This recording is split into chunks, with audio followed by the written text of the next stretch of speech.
A statement of Dmitry Demin concerning the situation with Sri Krishna Padabi Jois and Ashtanga Yoga.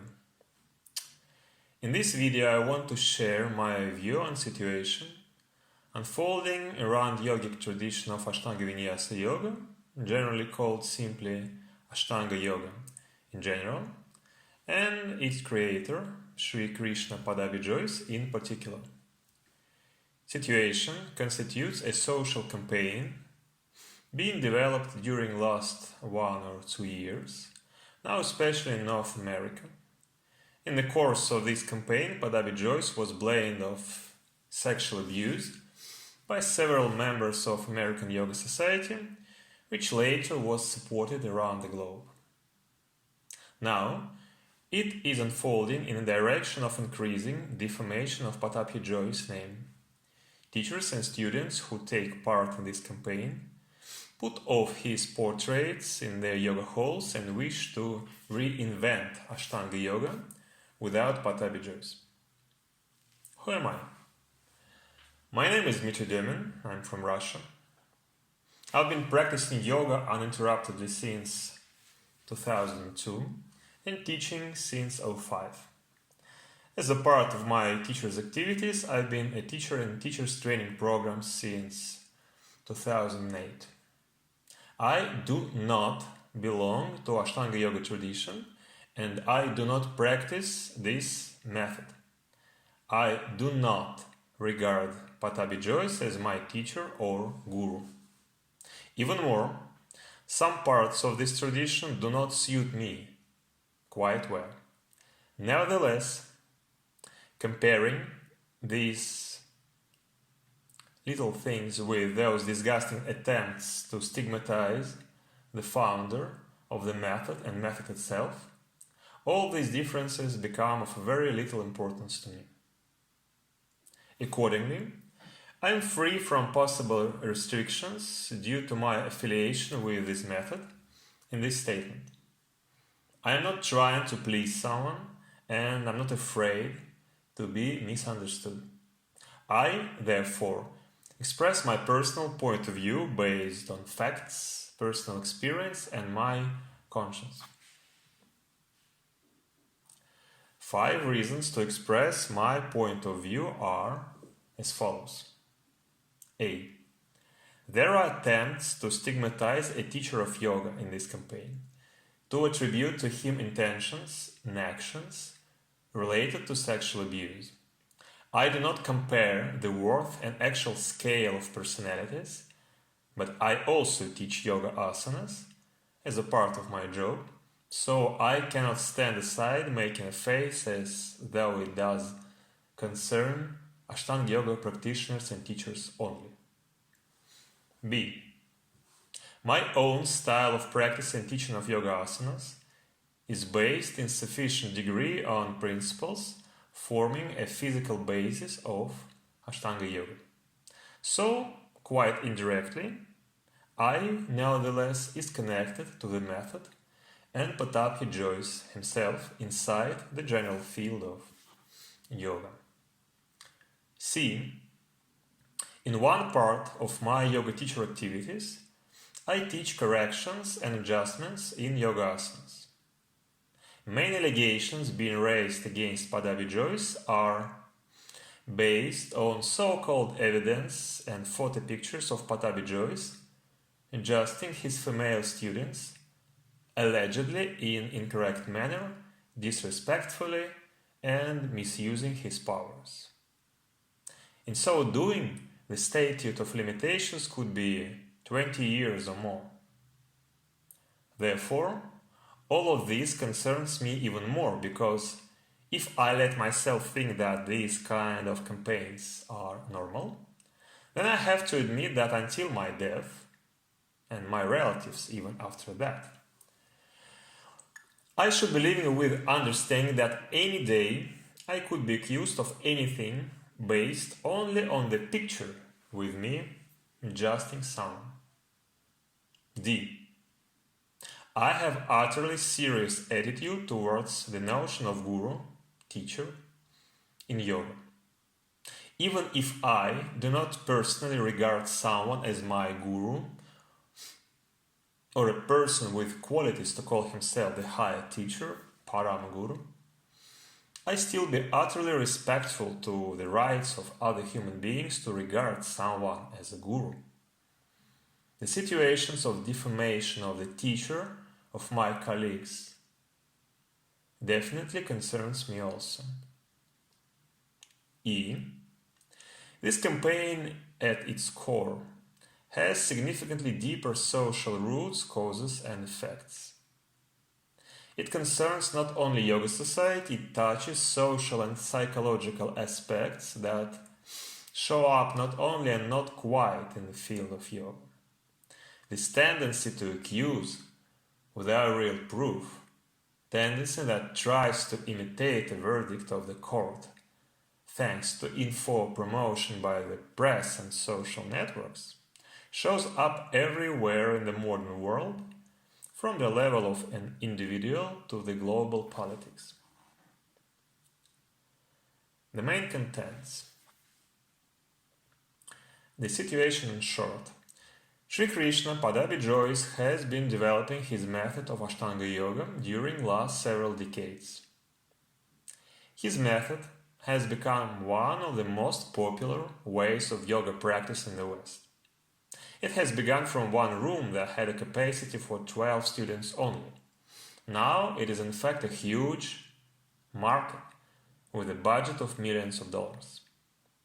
The greatest contribution to its popularity in the West was provided by students from North America. These countries have the biggest number of students and authorized teachers of Ashtanga Yoga.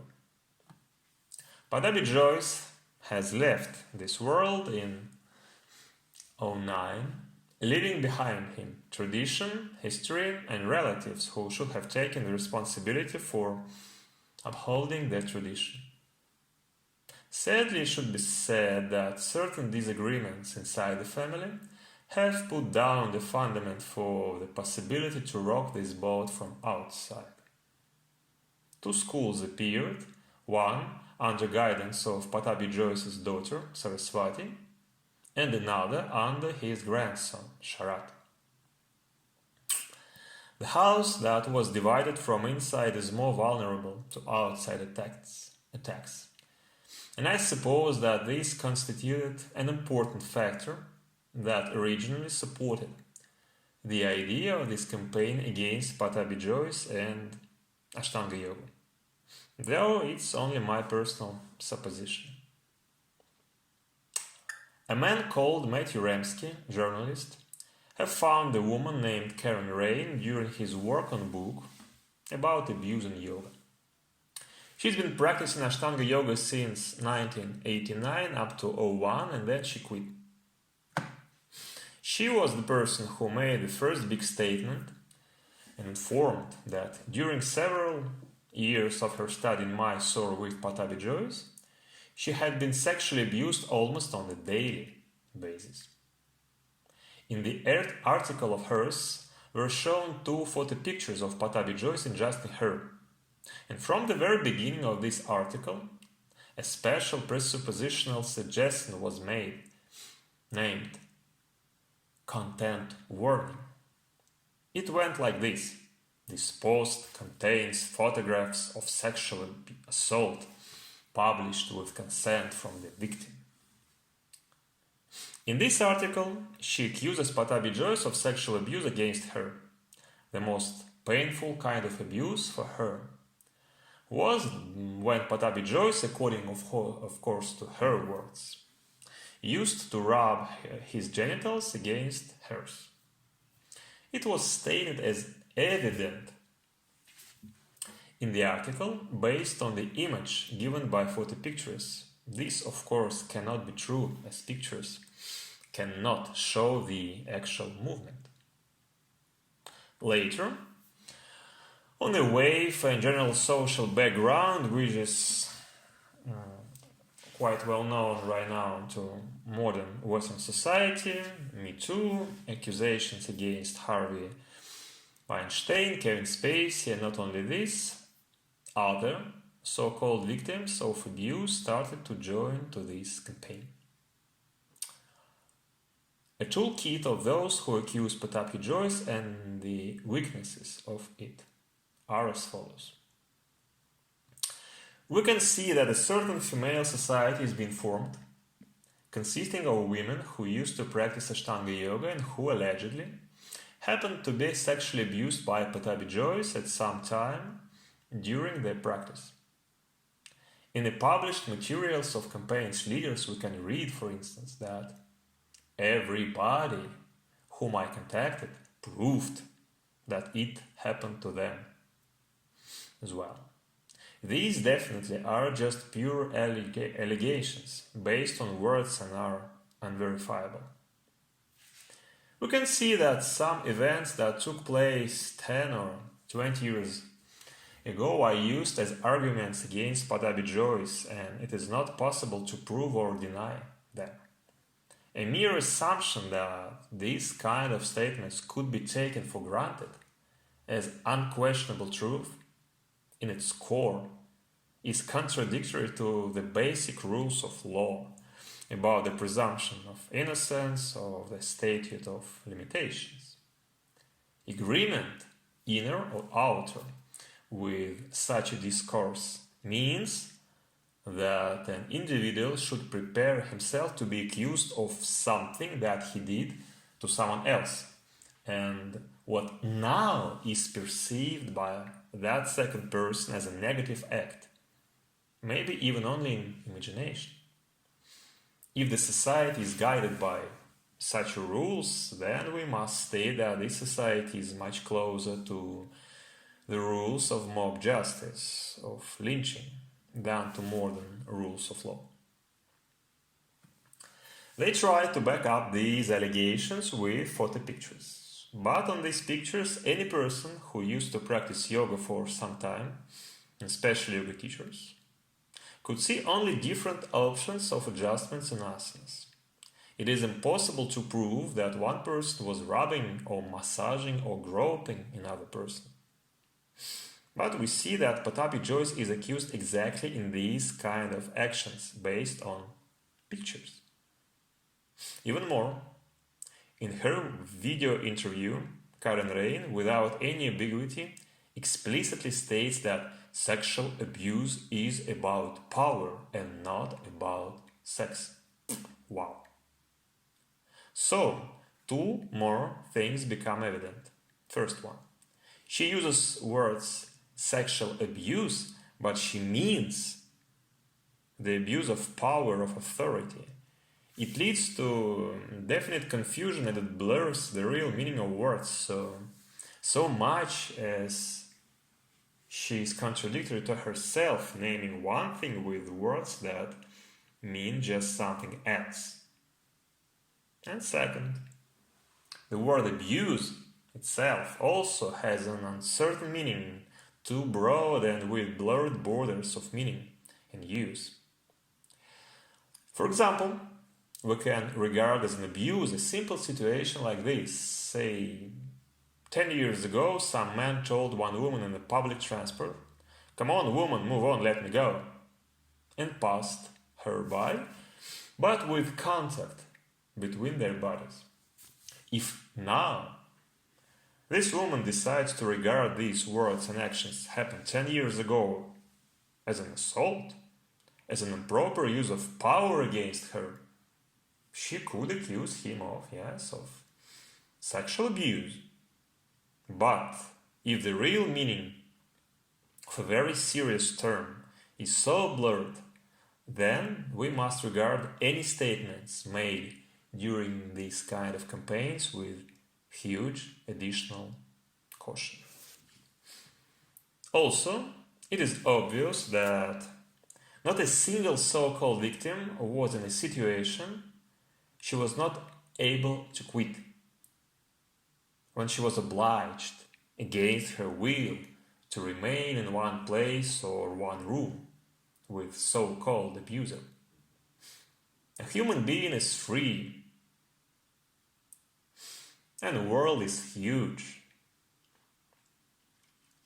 The normal behavior in such cases could be something out of two. Either you just inform the subject who causes you discomfort that it should not be repeated, or you just get out of the situation that causes you this discomfort.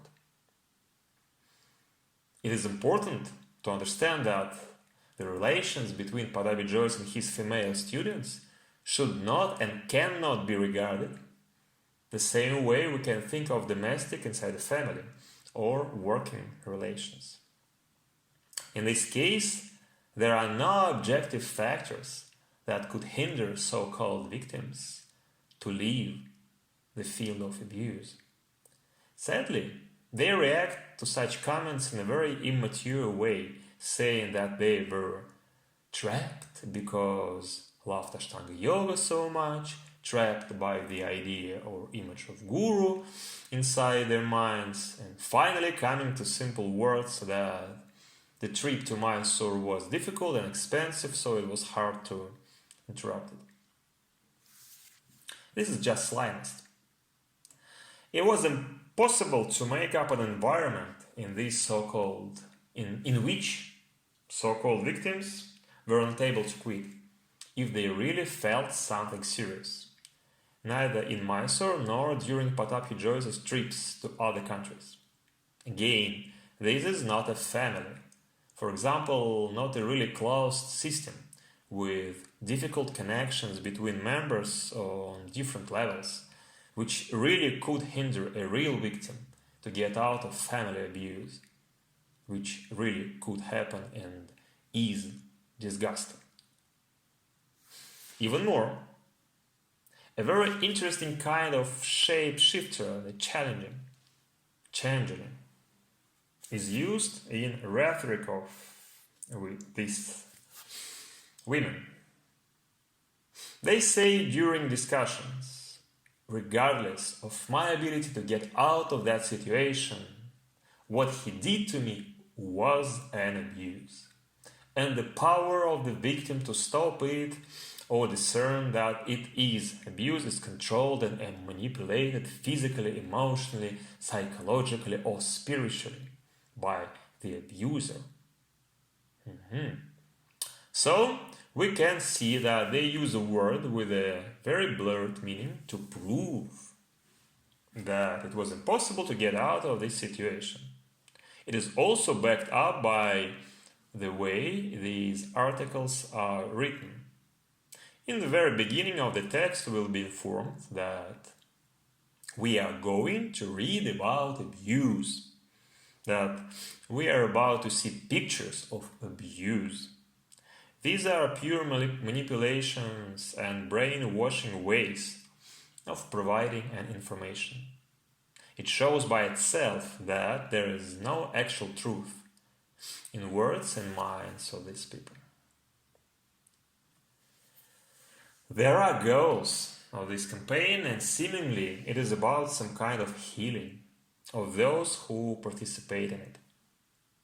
But it's really strange to expect that any kind of psychological healing will come due to insult to and vilification of a well-known and respected person. More likely that such kind of problems, if they appeared at some time and maybe because of practice of Ashtanga Yoga and probably with Patapi Jois, should be addressed and solved with psychotherapists. But this way of dealing with inner problems, of course, will never give significant social dividends and will be for sure much more expensive, financially as well as from the point of view of inner effort of human being. So, the real goals and objectives of this campaign. It is important to understand that these kind of campaigns do not appear accidentally. They are created and backed up according to certain rules and laws. And they have definite goals. Women who blame Patapi Jois are in fact just tools for attaining the real goals. And the real objective is to divide American and Indian markets of Ashtanga Yoga. The teaching of method, authorization and certification of teachers are happening now in India. It is thousands of people annually. And to receive an authorization, of course, you have to come to my store several times at least. The change and redirection of money flow as well as human flow will allow teachers from North America, generally, but not only them of course, to earn much more and in so doing to control the system more. Will allow them to authorize teachers by themselves. Already, we can hear voices saying that Ashtanga yoga should be reinvented without Patapi Jois. That some kind of council should be created which will define the ways in which this method will be developed in years to come. Wow. Additionally, relatively small benefits will receive journalists who inflate and fuel such campaigns, who write their books literally on bones of teachers who have already left us. Certain benefits will get active members of these campaigns. They are going to receive the feeling of self-importance and value inside the yoga community, the opportunity to self-determine more brightly through combat against something that it is defined as an evil by themselves. The summary and possible attitude towards all this. No doubt that emotions and feelings of so-called victims of so-called sexual abuse by Patapi Jois are used as tools to gain a financial benefit, power and control over one of the most well-known methods of yoga in modern world. The framework that uses allegations based on mere words, supported on media and social networks, shows recently its relative effectiveness in context of an individual to take his business away, for instance, as well as in geopolitics. In this particular case, it is used against a person who has already departed from this world, a person who had created and been supporting the school of yoga which had had a great impact on the whole world in the field of health, culturally, spiritually. Unfortunately, until the society perceives such campaigns as normal, or even healing and shedding light, any person, especially male person, will be living under the burden that something similar could happen to him. And the more he achieved in his life, the more the probability of it will be. I regard such campaigns as manipulative and provocative in very nature, injurious and destructive. I hope that there will be enough of intelligence and consciousness, at least in yoga society, not to follow mindlessly these provocations, to think, analyze and understand cui bono, who benefits and what for. The fact that exactly during my work on this video we found out that well-known actor Kevin Spacey was found totally innocent of sexual abuse leaves us hope that these kinds of campaigns still could be under control of adequate justice. And it is not really about guilt itself. It is important that so-called hard evidence from Facebook and gutter press will be most likely found unsubstantial in a real court. That is what the court was made for, to render fair and impartial verdicts. I express my support to all sincere practitioners of Ashtanga Yoga who regard Patapi Jois as a cornerstone of their system, their teacher. I wish them health, long years of life and success in their practice of yoga. I wish that this disgusting campaign will end up fruitless. I wish its participants to recognize their problems deeper and work with them using their will and maybe with help of psychotherapists and not at the expense of other people. Om Shanti, peace to all. Namaste.